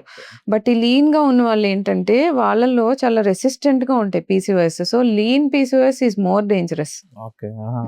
యాహ్! లీన్‌గా ఉంటే ఇంకా కష్టం. సో, వాళ్ళకి తగ్గట్టు వాళ్ళ డైట్ మోడిఫికేషన్స్ అయన్నీ చెప్తాం. End of the day PCOS ఉన్నా, లేకపోయినా ఎక్సర్సైజ్ ఈజ్ వెరీ ఇంపార్టెంట్. మీకు అన్నీ హెల్తీగా ఉండాలి, పిల్లలు టైంకి పుట్టాలి, అన్నీ ఉండాలంటే సో, ఎక్సర్సైజ్, ఫుడ్, స్లీప్ ఇవన్నీ ఒక వేలో ఎళ్ళాలి. అలా కాకుండా ఇష్టం వచ్చినట్టు డిస్రప్టెడ్‌గా ఉంటే అది ఫైనల్లీ ఇన్ఫర్టిలిటీకే దారితీస్తుంది. ఇప్పుడున్న మోడర్న్ ఎరాలో మోస్ట్లీ అందరూ సాఫ్ట్‌వేర్ జాబ్సే. అందరి దగ్గర ల్యాప్‌టాప్స్ ఉన్నాయి. అందరి దగ్గర ఫోన్స్ ఉన్నాయి. ఈ 3 మేజర్ ఎఫెక్ట్ ఫర్ ఇన్ఫర్టిలిటీ. ఇవి ఉన్నా కూడా కొంచెం ప్రికాషన్స్ ఇవి ఇలా చేస్తే మనం మోస్ట్లీ ఫ్యూచర్లో ఇన్ఫర్టిలిటీ అవ్వకుండా ఫర్టిలిటీ అవుతుంది. మనకు పిల్లలు అవుతారు. దానికి ఏదైనా ప్రికాషన్స్ చెప్పండి. యాక్చువల్‌గా ఇప్పుడు ల్యాప్‌టాప్, ఫోన్ యూసేజ్ అంటారా అది ఇంకా మన చేతిలో ఉంటది. మనం తగ్గించాలనుకుంటే తగ్గించొచ్చు, వద్దనుకుంటే కంటిన్యూ చేయొచ్చు. బట్ ల్యాప్‌టాప్స్ వాడేటప్పుడు ఏంటంటే ఒళ్ళో పెట్టుకొని ల్యాప్‌టాప్ వాడటం కన్నా ఏదన్నా ఒక టేబుల్ మీద పెట్టుకొని ల్యాప్‌టాప్ వాడితే కొంచెం బెటరు. ప్లస్ ఎప్పుడైనా వర్క్ అనేది బ్యాలెన్స్ చేసుకోవాలండి. అంటే ఇప్పుడు మీరు 24 గంటలు కష్టపడతారు. నెలకి ఇంకో రూ. 1,00,00,000 ఎక్కువ సంపాదిస్తారు. Finally end of the day మీకు హెల్తే లేదనుకో ఎన్ని డబ్బులు సంపాదించినా ఉపయోగం ఉండదు. ఇప్పుడు అందరూ పరిగెత్తేది దానికోసమే. ఒక ఇల్లున్నోళ్ళు 2 ఇళ్ళనో, లేకపోతే ఒక బండి ఉన్నోళ్ళు ఇంకో కారనో ఆళ్ళు దానికోసమే చూస్తున్నారు తప్పితే, ఆటి వెనకాల పడి ఎంత లాస్ అవుతున్నారనేది ఎవరు చూసుకోవట్లా. హెల్త్ లేనప్పుడు ఎన్నున్నా వేస్టే. So, health compulsory important. మేజరే హెల్త్. దాని తర్వాతే ఇవన్నీ. Career is also important. కానీ అది ఒక టైమ్ లిమిట్ ఉండాలి. అంటే సపోజ్ మీరిప్పుడు ఒక జాబ్ చేస్తున్నారు. 9-6 ఏదో ఒకటి ఆ జాబ్ వరకు ఉండాలి. మార్నింగ్ ఒక 1 అవర్ మీకు ఎక్సర్సైజ్ పీరియడ్ ఉండాలి. మీరు ఏం ఫుడ్ తీసుకుంటున్నారో మీరు చూసుకోవాలి. అది ఎంత న్యూట్రిషియస్, ప్రోటీన్స్ ఎంత తింటున్నారు అన్నీ క్యాలిక్యులేట్ చేసుకోవాలి. ఇవన్నీ వదిలేసి ఓన్లీ కెరియర్ మీదే ఫోకస్ పెట్టి అదొక్కటే చేయాలనుకుంటే కెరియర్ బిల్డ్ అయ్యే టైంకి హెల్త్ ఉండదు. సో, అప్పుడు యూజ్ ఉండదు. అన్నీ బ్యాలెన్స్ చేసుకోవాలి. కెరియర్ ఒక్కటే ఇంపార్టెంట్ కాదు. ఒక టైమ్ లిమిట్ అనేది సెట్ చేసుకోవాలి. ఈ టైమ్ టు ఈ టైమ్ నేను ఇది చేయాలి. ఈ టైమ్ నుంచి ఈ టైమ్ ఇది చేయాలి.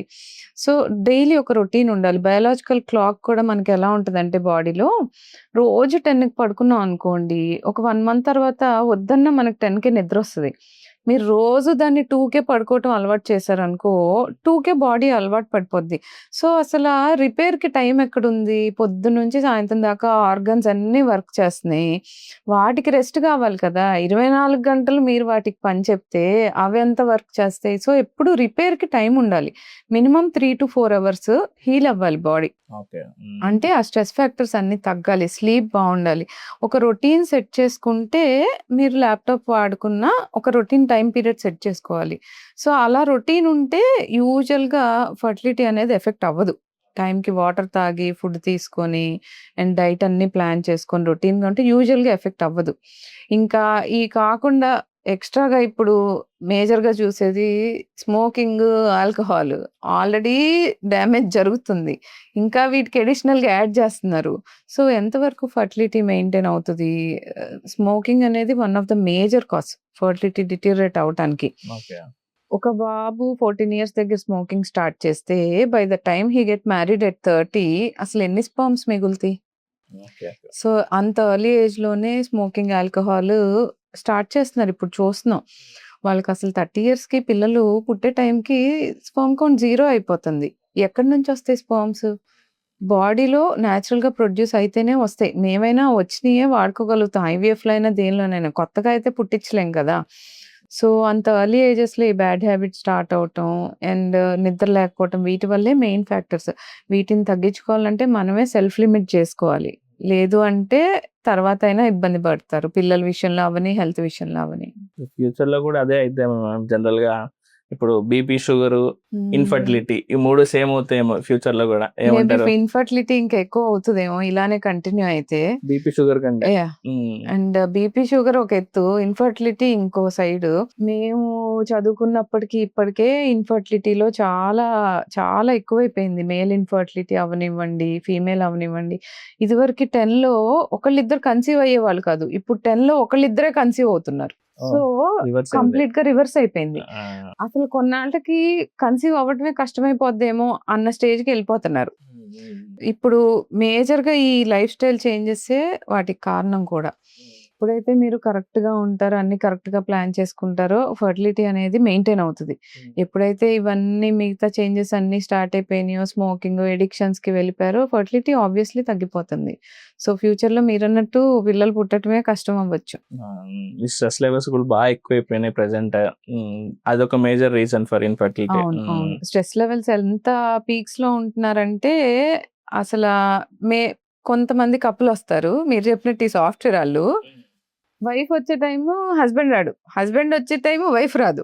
మరి ఎలా ప్లాన్ చేస్తారు పిల్లల్ని? నేచురల్‌గా ట్రై చేద్దాం అనుకుంటారు.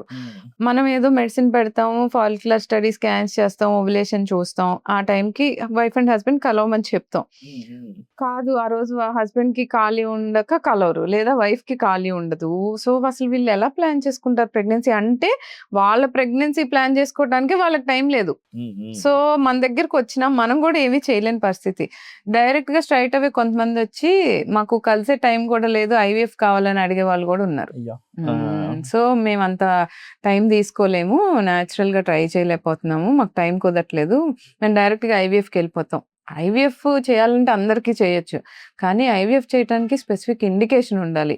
వచ్చిన అందరికీ ఐవీఎఫ్ చేసేయలేం కదా! ఇప్పుడు అన్నీ బావున్నప్పుడు దే షుడ్ ట్రై నేచురల్లీ. దానికి గూడా వాళ్ళకి టైం ఉండట్లా. ఇప్పుడు ఈ సాఫ్ట్‌వేర్ జాబ్స్‌లో ఈ నైట్ షిఫ్ట్స్ ఎక్కువైపోయినాయి కదా మ్యామ్. అది కూడా ఒక ఎఫెక్ట్ ఉంటుందంటారా? నైట్ షిఫ్ట్స్ అంటే ఇప్పుడు వాళ్ళకి ఆ జాబ్ అలా అంటే వాళ్ళు అలానే చేయాలన్నప్పుడు అట్‌లీస్ట్ వాళ్ళు డేలో 8 అవర్స్ పడుకునేలాగా ప్లాన్ చేసుకోవాలి. రొటీన్ ప్రాపర్‌గా ఉండాలి. రొటీన్ ఉండాలి ప్రాపర్‌గా. Actually night shifts are not good. ఎందుకంటే క్లాక్ అంతా రివర్స్ అయిపోద్ది. చిన్నప్పటి నుంచి మనం సన్‌రైజ్‌తో లెగవటం, సన్‌సెట్ అయ్యాక తిని పడుకోవటంకి బాడీ సెట్ అయిపోయింది. ఆ అలార్మ్ అంతా డిస్టర్బ్ అయిపోతది ఇప్పుడు. బట్ ఇంక తప్పదు అనుకున్నప్పుడు అట్‌లీస్ట్ వాళ్ళు మార్నింగ్స్ అయినా కొంచెం ఎక్కువ స్లీప్ ఉండేలాగా చూసుకోవటం. అలా చూసుకుంటే బెటరు. లేదంటే ఎక్కడో ఏదో ఒక పాయింట్‌లో ఏదో ఒకటి ఎఫెక్ట్ అవుతది. ఫర్టిలిటీ వదిలేసేయండి. చిన్న ఏజ్‌లోనే చాలా మందికి హార్ట్ అటాక్స్ ఇవన్నీ ఎక్కువైపోయినాయి ఇప్పుడు. ఎందుకంటే ఇవే one of the main reasons. మా లైఫ్ స్టైల్ గానీ, తినే లైఫ్ ప్రొడక్ట్స్ స్టైల్ కానీ. గానీ, ఫుడ్ కానీ, స్లీప్‌లెస్‌నెస్ కానీ, అన్‌యూజువల్‌గా హ్యాబిట్స్ గానీ ఇవన్నీ main reasons. Okay. Okay. Okay. ఇప్పుడు జనరల్‌గా నా సర్కిల్‌లో కొంతమందున్నారు.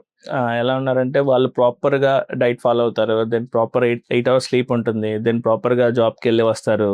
అలాంటి వాళ్ళలో గూడా కొంతమంది ఇన్‌ఫర్టిల్ ఉన్నారు. దానికి రీజన్స్ ఏమంటారు? సో, ఇదొక ఎక్స్‌ట్రీమ్ అనమాట. యూజువల్‌గా ఇలా బాగా డైట్ ఫాలో అయ్యి, ఎక్సర్‌సైజ్‌లు చేసేవాళ్ళు, జిమ్ చేసేవాళ్ళేంటంటే, ఆ జిమ్‌కెళ్ళినప్పుడు కావాల్సిన దానికన్నా ఎక్స్‌ట్రా అంటే 1 అవర్ జిమ్ చేస్తే యూజువల్‌గా సరిపోతది.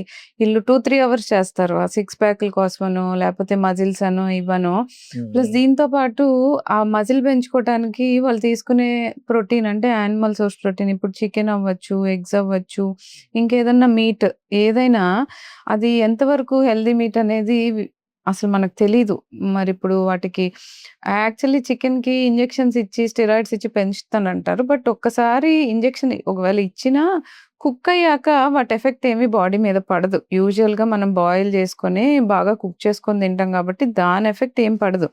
కాకపోతే too much heavy intensity exercises వల్ల కూడా కొన్నిసార్లు ఫెర్టిలిటీ తగ్గిపోద్ది. ఆ! సో, జిమ్ చేయటం గూడా దానికి ప్రతిదానికి ఒక పద్ధతుంటది. ఇంకా మనం హెల్తీగా ఉండాలి గదా! అని జెప్పి 10 గంటలు జిమ్‌లో పరిగెడితే అది కూడా బాడీ మీద స్ట్రెస్. బాడీ అంత స్ట్రెస్ తీసుకోలేదు. ఓకే. సో, ప్రతిదానికి ఒక టైమింగు, ఒక కరెక్ట్ ప్రాపర్ వే ఉంటది. ఆ వేలో చేస్తే యూజువల్‌గా అట్లా ఉండవు. బట్ కొన్ని రేర్ కేసెస్‌లో హెరిడిటరీగా వాళ్ళకి కొన్ని సార్లు ప్రాబ్లమ్స్ ఒస్తాయి. అంత ఫిజికల్‌గా ఫిట్‌గా ఉంటారు. ఏందో వాళ్ళకి బ్యాడ్ హ్యాబిట్స్ కూడా ఏమున్నా అవును. ఉండకపోయినా అవును. మేబీ. మేబీ హెరిడిటరీ కాజెస్ వల్ల గానీ, లేదా ఇవన్నీ కాకుండా వేరే ఏమన్నా స్ట్రెస్ ఫ్యాక్టర్స్ ఉన్నా ఒక్కొక్కసారి అవ్వచ్చు. ఓకే. కొంతమందికి జెనెటిక్ కాజెస్ ఉంటాయి. అంటే బై బర్తే వాళ్ళలో కొన్ని అబ్నార్మాలిటీస్ ఒస్తాయి. సో, యూజువల్‌గా వీళ్ళలో అలాంటివి చూస్తాము. ఓవర్ ఇంటెన్సిటీ ఆఫ్ ఎక్సర్‌సైజ్ వల్ల కూడా కొన్నిసార్లు ప్రాబ్లమ్స్ ఒస్తాయి. సో, అన్నీ ఆప్ ఒక నార్మల్ లెవెల్‌లో చేసుకుంటా ఎళ్ళాలి. సో, యూజువల్‌గా అలా హెల్తీగా ఉన్న వాళ్ళల్లో ఈ వేరే కాజెస్ వల్ల కొన్నిసార్లు ప్రాబ్లమ్స్ ఒస్తాయండి. ఓకే. వాళ్ళు కూడా మేబీ రావచ్చు. వాళ్ళకి వేరే కూడా రీజన్స్. రావచ్చు. బట్ హ్మ్. వేరే రీజన్స్ ఉండుండొచ్చు. ఓకే. ఓకే. అవి మనం ఇవాల్యుయేట్ చేస్తే అర్థమవుతది. జెనెటికల్‌గా ఏంటి అనేది చూసుకుంటే తెలుస్తుంది. మోస్ట్‌లీ ఈ లైఫ్ స్టైల్‌లో అందరూ కెరియర్ ప్లాన్ చేద్దాం అని చెప్పి ఈ మనకి ఇప్పుడే వద్దు మ్యారేజ్ అయిన తర్వాత కొంచెం టైం పెడదాము అని పెట్టి అలాంటి వాళ్ళకి మీరు మోస్ట్‌లీ ఫ్యూచర్‌లో ఇన్‌ఫర్టిలిటీ రాకుండా మీరేం చెప్తారు? కెరియర్ ప్లాన్ జేసుకోవాలి. ఇప్పుడే పిల్లలొద్దు. కొన్ని రోజులు టైం తీసుకుందాం అనుకునే వాళ్ళు ఇఫ్ యూ ఆర్ బిలో 30 మేమైతే పెళ్లయిపోతే కనుక ఎంబ్రియో ఫ్రీజింగ్. ఒకవేళ పెళ్లి కాని వాళ్ళనుకోండి అట్‌లీస్ట్ ఎగ్ ఫ్రీజింగ్ జేయించుకోవటం one of the best options. Okay. దీనిలానే స్పెర్మ్ ఫ్రీజింగ్ గూడా ఉంటది. ఓకే. సో, ఎర్లీ ఏజ్‌లోనే స్పెర్మ్ ఫ్రీజింగ్ చేయించుకున్నాం అనుకోండి. తర్వాత ఏజ్‌లో ఒకవేళ మనకి స్పెర్మ్స్ లేకపోయినా ఎప్పుడైనా మన స్పెర్మ్స్ వాడుకునే ఛాన్స్ ఉంటది. ఆ! సో, కెరియర్ చాలా ఇంపార్టెంట్ అనుకునే వాళ్ళు కంపల్సరీ ఈ ఫ్రీజింగ్స్‌కి వెళ్తే better option. Okay. And if you are planning a pregnancy, early the pregnancy the better. నేనెప్పుడు ఫస్ట్ నుంచి అదే చెప్తున్నా. ఒకవేళ మీరు నిజంగానే 30 ఇయర్స్ అనుకోండి. మీరు ఇంకో 2 ఇయర్స్‌లో ప్రెగ్నెన్సీ ప్లాన్ చేసుకుందాం అనుకుంటే, అదేదో 2 ఇయర్స్ ముందే చేసుకోండి. Career can wait. But pregnancy cannot. So, ఒకవేళ మీకు ఆప్షన్ ఉంటే మాత్రం వీలైనంత ఎర్లీగా ప్లాన్ చేసుకోండి. లేదు మీకు నిజంగా ఆప్షన్ లేదు. కెరియర్ ఇప్పుడు ఇంపార్టెంట్ అనుకుంటే go for freezing. Egg freezing అయినా, ఎంబ్రియో ఫ్రీజింగ్ అయినా, స్పెర్మ్ ఫ్రీజింగ్‌కైనా ఎళ్ళండి. అట్‌లీస్ట్ సేఫ్ సైడ్ అన్నా ఉంటారు. నెక్స్ట్ ప్లాన్ చేసుకున్నప్పుడు మీకు బ్యాక్ ఆఫ్ ది మైండ్ అవి ఉన్నాయి కాబట్టి ప్లాన్ చేసుకున్నప్పుడు టెన్షన్ తక్కువుంటది. పిల్లలు పుట్టరేమో అన్న థాట్ తక్కువుంటది. మన ఎర్లీ ఏజ్‌లో మనం ఇచ్చాం కాబట్టి కొంచెం యాహ్! క్వాలిటీ కూడా అలాగే ఉంది. క్వాలిటీ అలానే ఉంటది కాబట్టి, మీరు తర్వాత నేచురల్‌గా ట్రై చేయొచ్చు. అప్పటికి అవ్వకపోతే ఎలాగో ఇవి ఉంటాయి కాబట్టి, అప్పుడు మీరు ప్లాన్ చేసుకునేటప్పుడు స్ట్రెస్ లెవెల్స్ తక్కువుంటాయి. ఓకే. ఓకే. సో, అప్పుడు ఈజీగా కన్సీవ్ అవుతారేమో. ఇఫ్ 35 అయినా గూడా బ్యాకప్ ఉంది అన్న ఫీలింగ్‌లో కొంచెం కన్సెప్షన్ ఈజీ అవ్వచ్చు. సో, ఫ్రీజింగ్స్‌కెళ్ళటం బెటర్ ఆప్షన్. ఇప్పుడొచ్చినాయి మ్యామ్ ఈ అడ్వాన్స్ టెక్నాలజీస్ హ్మ్. అన్నీ. ఇప్పుడు ప్రెజెంట్ ఫర్టిలిటీ ఈ ఈ సెక్టార్‌లో మన ఏఐ గాని ఏదన్నా అడ్వాన్స్ ఫీచర్స్ ఏమైనా ఉన్నాయా? ఏఐతో గాని ఆర్టిఫిషియల్ ఇంటెలిజెన్స్ యూజ్ చేసుకొని అడ్వాన్స్ ఫీచర్స్ ఏమైనా వచ్చినాయా? యాహ్! ఆల్రెడీ ఒక 5 ఇయర్స్ కింద నుంచే స్టార్ట్ అయిపోయినాయండి. హ్మ్. ఏఐ మామూలుగా స్పెర్మ్ సెలక్షన్‌లో యూజ్ చేస్తున్నారు. ఇండియాలో ఇంకా అంతవరకు అంటే అంత ఎక్కువ వాడట్లేదు. బట్ కొన్ని సెంటర్స్‌లో they are using AI. Okay. AI ఎలా అంటే అసలా మామూలుగా మనకి ఇప్పుడు ఐవీఎఫ్‌లో మనం ఎగ్స్ తీస్తే ఎంబ్రియాలజిస్ట్ ఉంటారు. So, embryologist will do the other work. Egg, sperm కలపటం కానీ అవన్నీ ఎంబ్రియాలజిస్ట్ చేస్తారు. ఓకే. ఆ ఎంబ్రియాలజిస్ట్ అవసరమే లేకుండా every step is done by AI. అంటే రోబోట్స్ వల్ల అవుతుందిప్పుడు. సో, కంపల్సరీ మనం ఏఐ వాడినప్పుడు ఆ స్పెర్మ్ ఎలా అంటే ముందే వీళ్ళు ప్రీఫిక్స్డ్‌గా కొన్ని పారామీటర్స్ ఫీడ్ చేసేసి ఉంచుతారు. So, one of the best స్పెర్మ్‌నే అది సెలెక్ట్ చేస్తది. సో, హ్యూమన్ కన్నా గూడా బెస్ట్‌ది సెలెక్ట్ చేసే అంత టెక్నాలజీ ఇప్పుడొచ్చింది. సో, ఏఐయే స్పెర్మ్ సెలెక్ట్ చేస్తది. ఏఐయే ఇంజెక్ట్ చేస్తాం. ఏఐయే ఎంబ్రియోస్ ఫార్మ్ అయ్యాక స్టడీ చేయటం, డీటెయిల్ రిపోర్ట్ ఇచ్చేయటం. ఇవన్నీ ఉన్నాయి. 5 ఇయర్స్, 10 ఇయర్స్ నుంచి అవుతున్నాయి. బట్ ఏంటంటే ఇప్పుడు కొంచెం మనకు తెలుస్తుంది. బట్ ఇంకా అడ్వాన్స్డ్‌గా గూడా ఉన్నాయి. ఆర్టిఫిషియల్ వూంబే క్రియేట్ చేస్తున్నారిప్పుడు. అంటే అసలు మదర్ లేకుండా ఆర్టిఫిషియల్ వూంబ్ క్రియేట్ చేసి కంప్లీట్ 9 మంత్స్ బేబీని ఆ వూంబ్‌లో పెంచటానికి చూస్తున్నారు. సో, మనకి హ్యూమన్స్ మీద ఇంకా రాలేదు కానీ there are some animals which they grew like that. అంటే యానిమల్స్ అలా పుట్టినవున్నాయి. సో, నెక్స్ట్ అది హ్యూమన్స్‌కే పాసిబుల్ వస్తది. అవుతుందంటారా? 100% అవుతుంది. ఇంకా అలా పాసిబుల్ అవుతే ఇంకేముంది? మేబీ కొన్నాళ్ళకి అసలా మ్యారేజ్ చేసుకోవాల్సిన అవసరం కూడా రాకపోవచ్చు. బికాజ్ మనకున్న బాడీలో ఉన్న స్టెమ్ సెల్స్ నుంచే స్పెర్మ్, ఎగ్ ప్రొడ్యూస్ చేయొచ్చు. అవి కూడా వచ్చినాయి ఇప్పుడు. అంటే మీరు అడ్వాన్స్డ్ అడుగుతున్నారు కాబట్టి చెప్తున్నా. సో, మేల్‌లో ఉన్న స్టెమ్ సెల్స్ నుంచే ఎగ్ కూడా ప్రొడ్యూస్ చేయొచ్చు. So, you don't need to marry anyone egg కోసం. సో, మీ దానిలో ఉన్న స్పెర్మ్ సెల్స్ స్టెమ్ సెల్స్ నుంచే 2 ప్రొడ్యూస్ చేసి ఆ రెండిటిని కలిపే బేబీని కూడా ప్లాన్ చేయొచ్చు. సో, టెక్నాలజీ ఇంకా అంటే down the line 10 years down the line మనుషులే ఉండక్కర్లా ప్రెగ్నెన్సీ కోసం. సో, మీరు వెళ్లి డైరెక్ట్‌గా ఇప్పుడు ఏదన్నా ఆర్డర్ చేసినట్టు బేబీని ఆర్డర్ చేసే రోజులొస్తాయి. ఒక 10, 15 ఇయర్స్ డౌన్ ద లైన్. అంత అడ్వాన్స్‌కి అంత వెళ్ళిపోతుందంటారు. అడ్వాన్స్‌కి ఆల్రెడీ స్టార్ట్ అయిపోయింది. బట్ ఇంకా మనకు తెలియట్లేదు. But it's already happening. ఈ పాయింట్ చాలా కొత్త పాయింట్ ఇది. సో, అంటే డిజైనర్ బేబీస్ ఇప్పుడు ఎలా అంటే ఇవన్నీ యూజువల్‌గా మీరు ఆన్‌లైన్‌లో ఎక్కడైనా చదివినా ఉంటాయి. సో, డిజైనర్ బేబీస్ ఎలా అంటే ఒక బేబీలో ఎలా ఉండాలి మీ ఫ్యూచర్ బేబీ డిజైన్ చేసుకోవచ్చు మీరు మీ బేబీని. ఇంత హైట్ ఉండాలి, ఇంత కలర్ ఉండాలి, ఇంత ఐక్యూ ఉండాలి. ఐక్యూ కూడా. సో, ఎవ్రీథింగ్ అంటే ఇవన్నీ ఉన్న జీన్స్ అన్నీ కలిపి we can make a designer baby. So, it's happening. So, near ఫ్యూచర్‌లో రొటీన్ అయిపోతదేమో. ఓకే. ఓకే. ఓకే. కొంతమంది ఇప్పుడు ఉంటారు ఎగ్స్, స్పెర్మ్స్ లేవని డోనర్ ట్రీట్మెంట్స్‌కి వెళ్దాం అనుకుంటారు. సో, డోనర్స్‌కి వెళ్ళినప్పుడు డైరెక్ట్‌గా డోనర్‌ని చూడకపోయినా మనకు కొన్ని స్పెసిఫికేషన్స్ చెప్తారు. మాకు ఇంత హైట్ ఉంటే బావుంటది. లేదా ఇంత కలర్ ఇలా ఉంటే బావుంటది అని చెప్తారు. సో, మనం దాన్ని బట్టి చూస్ చేస్తాం. So, in the same way ప్రతి ఒక్కటి మనమే చూస్ చేసుకొని ఒక డిజైనర్ బేబీని కూడా ప్రొడ్యూస్ అయ్యేంత టెక్నాలజీ ఇప్పుడుంది. ఓకే. సో, అసలు పేరెంట్స్ ఇద్దరు లేకుండా కూడా బేబీని ప్రొడ్యూస్ చేయగలిగే టెక్నాలజీ వచ్చేసింది. It's going on to improve more and more. కొన్నాళ్ళకి అసల మనకి ల్యాబ్స్‌లో హ్యూమన్ ఇంటరాక్షనే లేకుండా రోబోట్సే చేయొచ్చు. అదేమి అంత దూరం ఏం గాదు. ఒక 5, 10 ఇయర్స్‌లో అదే అవుతుంది మోస్ట్‌లీ. యాహ్! చాలా మేజర్ సర్జరీస్ ఇప్పుడు రోబోట్స్ ఏఐతోనే చేస్తున్నారు. బట్ సమ్‌హౌ ఇప్పుడు అట్‌లీస్ట్ ఒక హ్యూమన్ గైడెన్స్ ఉంటుంది. బట్ డౌన్ ది లైన్ అది కూడా అవసరం ఉండకపోవచ్చు. So, we should see how it goes. ఇప్పుడు జనరల్‌గా నాకు తెలిసిన ఒక కపుల్ ఉన్నారు. రీసెంట్‌గా మ్యారేజ్ అయింది. వాళ్ళు టెస్ట్‌లకెళ్లారు. అన్ని టెస్ట్‌లు చేపించుకున్నారు. అంతా బానే ఉన్నారు. వాళ్ళ హెల్త్ వాళ్ళ లైఫ్ స్టైల్ అంతా బానే ఉంది. తినే ఫుడ్ గాని, బ్యాడ్ హ్యాబిట్స్ ఏం లేవు. అంతా బానే ఉంది. అయినా వాళ్ళు కన్సీవ్ అవ్వట్లేదు. రీజన్స్ ఏమై ఉంటారంటారు? ఈ టైపు ఒక 10% ఉంటారండి.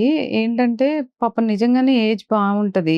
మేల్‌లో, ఫీమేల్‌లో మనం టెస్ట్ చేస్తే ఏ ఫ్యాక్టర్ ప్రాబ్లమ్ ఉండదు. సో, యూజువల్‌గా వీళ్ళది అన్‌ఎక్స్‌ప్లెయిన్డ్ ఇన్‌ఫర్టిలిటీ అంటాం. అంటే మనకి కారణం తెలియకుండా పిల్లలు పుట్టకపోవటం. అంటే ఓవులేషన్ టైంకి అవుతది. ఫీమేల్‌లో ట్యూబ్స్ బావుంటాయి. యూట్రస్ బావుంటది. మేల్ కౌంట్ అన్నీ బావుంటాయి. బట్ అయినా కూడా పాపం కన్సీవ్ అవ్వటానికి చాలా స్ట్రగుల్ అవుతారు. యూజువల్‌గా ఇలాంటి వాళ్ళల్లో ఐవీఎఫ్ అడ్వైస్ చేస్తాం. వాళ్ళలో కూడా కొంతమందికి ఐవీఎఫ్‌లో కూడా ఫెయిల్యూర్స్ అవుతాయి. అంటే కొంతమందికి బాడీలో ఇమ్యునలాజికల్ ప్రాబ్లమ్స్ ఉండొచ్చు. అవి మనం అన్ని డయాగ్నోస్ చేయలేకపోవచ్చు. అలా ఉన్నప్పుడు ఇలా అయ్యే ఛాన్స్ ఉంటది. సో, వాటిని మనం ఏమన్నా ముందే డయాగ్నోస్ చేసి తెలుసుకొని వాటికేమన్నా మనం అన్నిటికి ట్రీట్మెంట్ ఉండకపోవచ్చు. కొన్నిటికైతే ఉంటాయి. అంతవరకు మనం ఏమన్నా చేయగలిగితే యూజువల్‌గా కన్సీవ్ అవుతారు. అసలు ఒక కపుల్ లైఫ్ టైమ్‌లో కన్సీవే అవ్వని వాళ్ళు 1-2% ఉంటారు. ట్రై చేస్తే ఎక్కడో చోట they will conceive. Okay. Okay. But సాధారణంగా ఏం చేస్తారంటే, మన దగ్గరున్న ఫైనాన్షియల్ స్ట్రగుల్స్ వల్లో ఏదైనా ఒక ట్రీట్మెంట్‌ని కంప్లీట్‌గా చేసుకోరు మనోళ్ళు. 1 సైకిల్, 2 సైకిల్స్ ఫెయిల్ అవ్వంగానే ఇంక ఆపేస్తారు. ఓకే. సో, అసలు నెక్స్ట్ స్టెప్‌కెళ్ళరు. బికాస్ సీ అందరికి వాళ్ళ కన్‌స్ట్రెయింట్స్ ఉంటాయి. మనీ అవ్వచ్చు, మెంటల్ స్ట్రెస్ ఏదైనా అవ్వచ్చు. బట్ ఏంటంటే, ఒకవేళ గనక రిపీటెడ్‌గా ట్రై చేస్తే పిల్లలు పుట్టని వాళ్ళనేది చాలా తక్కువ మంది. ఎక్కడో చోట కన్సీవ్ అవుతారు. ఆ హోప్ ఉండాలి. ఫైనాన్షియల్‌గా కూడా కొంచెం they should be good. Okay. ఎందుకంటే ఈ ట్రీట్మెంట్స్ వాడేవన్నీ కాస్ట్‌లీ. ఎక్విప్‌మెంట్ కానీ, ఇంజెక్షన్స్ కానీ కొంచెం నార్మల్ రొటీన్ ఇప్పుడు ఫీవర్ టాబ్లెట్ లాగా ఇదైతే ఇవ్వలేం. ఓకే. ఓకే. సో, కొంచెం కాస్ట్‌లీ కాబట్టి కొంచెం ఖర్చు పెట్టుకోగలగాలి. సో, ఆ పాజిటివ్ మైండ్‌సెట్ కూడా ఉండాలి. చాలామందికి ఏంటంటే ఒక నెగెటివ్ రాంగానే లేదంటే ఒక ఐవీఎఫ్ ఫెయిల్ అవ్వంగానే అసలింక మాకు పిల్లలే పుట్టరు. మాకసలు ఇంకెప్పటికి అవ్వదు అన్న మైండ్‌సెట్‌లోకి ఎళ్ళిపోతారు. అసలు ఆ హోపే ఉండదు ఆళ్ళకి. సో, వాళ్ళని ఎంతసేపు మేము పాజిటివ్‌గా మోటివేట్ చేసి చెప్పడానికి ట్రై చేస్తాం. నేను చూసిన వాళ్ళల్లో 5, 6 టైమ్స్ ఫెయిల్ అయినా, సెవెంత్ టైమ్ అయినా కన్సీవ్ అయినాళ్ళనే చూసాను గానీ, అసలు పిల్లలు పుట్టలేదు అన్న వాళ్ళని చూడలా. వీళ్ళు మధ్యలో ట్రీట్మెంట్స్ వదిలేసి ఇంకా ట్రై చేయటం మానేసిన వాళ్ళే తప్ప, వేరే వేరే ప్రాబ్లమ్స్ వల్ల యూజువల్‌గా ట్రై చేసిన వాళ్ళలో పిల్లలు పుట్టని వాళ్ళనైతే చూడలేదు. బిలీఫ్ ఉండాలి. బిలీఫ్ ఉండాలి. ఖర్చు కూడా అవుతుంది. ఆ 2 కనుక మనం ఉండి చేసుకోగలిగితే పుట్టరు అనేది చాలా రేర్. ఓకే. యూజువల్‌గా అట్లా అవ్వదు. ఏదో ఒక దగ్గర ఏదో ఒక సొల్యూషన్ దొరుకుతుంది. అంతే. బట్ పాజిటివ్‌గా ఉండాలి వాళ్ళ యాటిట్యూడ్. మనీ పరంగా కూడా కొంచెం బెటర్‌గా ఉన్న వాళ్ళకైతే ఎక్కువ సార్లు ట్రై చేసే ఛాన్స్ ఉంటుంది. ఓకే. ఓకే. మేజర్‌గా ఆ ఫ్యాక్టర్ వల్లే అందరూ ఆగిపోతారు. ఒక సైకిల్ చేయించుకున్నాక 50% ఆఫ్ ద కపుల్స్‌లో నెక్స్ట్ సైకిల్ పాపం వాళ్ళ దగ్గర నిజంగానే మనీ ఉండవు. అండ్ ఈ ఐవీఎఫ్ ట్రీట్మెంట్స్ ఇప్పుడు గవర్నమెంట్ కొంచెం పర్వాలేదు కానీ, వీటికి ఆరోగ్యశ్రీ రాదు. ఒక 5 ఇయర్స్ బ్యాక్ దాకా అయితే ఏ ఇన్స్యూరెన్స్ కంపెనీ కూడా ఇది కవర్ చేసేది కాదు. సో, చాలా బర్డెన్‌గానే ఫీల్ అవుతారు. 2, 3 సైకిల్స్ అయినప్పుడు వాళ్ళ కాస్ట్ పెరిగినప్పుడు ఇట్ ఈస్ నిజంగానే అది బర్డెన్. సో, ఇప్పుడు కొంచెం కొన్ని ఇన్స్యూరెన్స్ కంపెనీస్ ఒక 1, 2 ఇయర్స్ గనక ఇన్స్యూరెన్స్ పే చేసుకుంటే ఐవీఎఫ్ కవర్ చేస్తున్నారు. సో, ఏంటంటే మనకు ఒకసారి ఫెయిల్ అయినా సెకండ్, థర్డ్ టైమ్ అయినా కొంచెం ట్రై చేస్తే కన్సీవ్ అయ్యే ఛాన్సెస్ ఉంటాయి.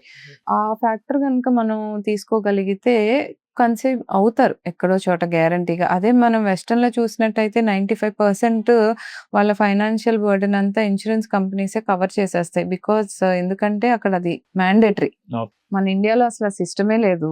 ఎవరికీ హెల్త్ ఇన్స్యూరెన్స్ ఉండదు. ఒకవేళ హెల్త్ ఇన్స్యూరెన్స్ ఉన్నా ఇలాంటి ప్రాబ్లమ్స్‌కి అయి కొంతమందికి రావు. పాపం కట్టినా ఆటిలో ఇది ఉండదు. వేరే వాటికి కవర్ అవుతది గానీ దీనికి కవర్ అవ్వదా అనేది ముందే చూసుకోరు. సో, పాపం కొంతమంది ఉన్న వాళ్ళకి కూడా అది వర్కౌట్ అవ్వదు. సో, ఇది కూడా కవర్ అయ్యే ఇన్సూరెన్సెస్ ఉన్నాయా మ్యామ్? ఉంటాయి. ఓకే. ఇప్పుడు చాలా మట్టుకు కవర్ చేస్తున్నారు. కాకపోతే ఒక 1, 2 ఇయర్స్ వాళ్ళు హెల్త్ ఇన్స్యూరెన్స్ పే చేస్తే ఐవీఎఫ్ కూడా కవర్ అవుతుంది. ఓకే. ఎంతో కొంత కవర్ అయినా వాళ్ళకి యూజ్‌ఫుల్ కదా! ఒక సైకిల్ కాకపోతే ఇంకో సైకిల్‌కైనా కన్సీవ్ అవుతారు. So, one of the main reason అది కూడా. మనకి ఇండియా మీద కొన్ని కంట్రీస్‌లో ఫర్టిలిటీ కన్సెప్షన్ ఛాన్సెస్ ఎక్కువ. ఎందుకంటే మల్టిపుల్ సైకిల్స్ ఎళ్తారు. వాళ్ళకి ఫైనాన్షియల్ బర్డెన్ ఉండదు. సో, మన దగ్గర ఏంటంటే అదే మెయిన్ ప్రాబ్లమ్ అయ్యేసరికి ఈటన్నిటిని బ్యాలెన్స్ చేసి మనం చేయగలగాలి.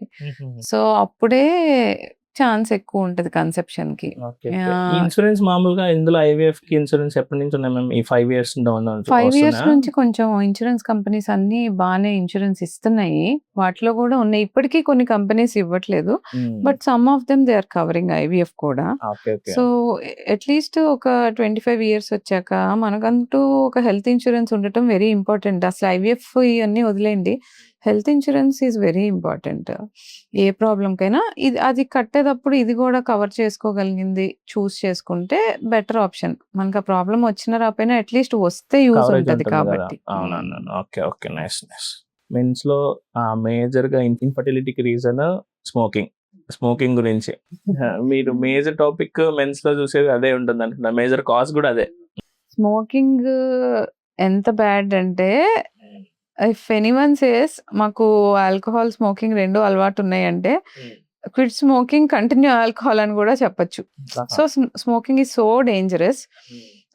స్మోకింగ్ అనేది ఆ అడిక్షన్ గూడా వాళ్ళకెలా ఉంటదంటే, ఇంకా డైలీ ఒక 2-3 బాక్సెస్ స్మోకింగ్ చేసేవాళ్ళుంటారు. అది వాళ్ళు తగ్గించుకోవాలన్నా తగ్గించుకోలేరు. ఆల్కహాల్ ఈజ్ లిటిల్ బెటర్ ఏమో అనిపిస్తది. అట్‌లీస్ట్ అదుంచుకొని ఇదన్నా మానేయండి. 2 బ్యాడే.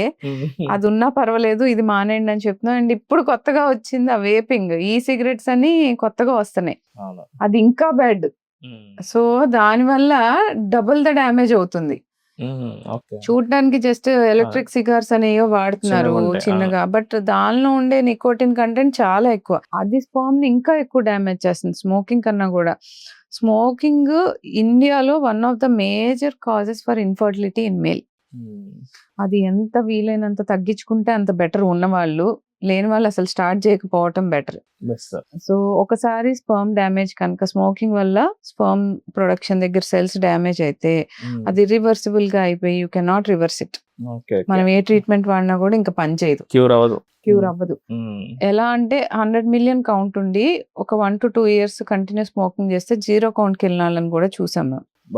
So, smoking is very dangerous. ఎప్పుడైనా స్మోకింగ్ ఉంటే మాత్రం వీలైనంత త్వరగా క్విట్ చేసుకోవటం బెటర్. లేదు క్విట్ చేయలేకపోతే అట్‌లీస్ట్ రీహాబ్స్‌కెళ్ళినా స్లోగా అన్నా తగ్గించుకోవటం బెటర్. అండ్ పిల్లలు పుట్టక ముందు స్మోకింగ్ అస్సలు నో.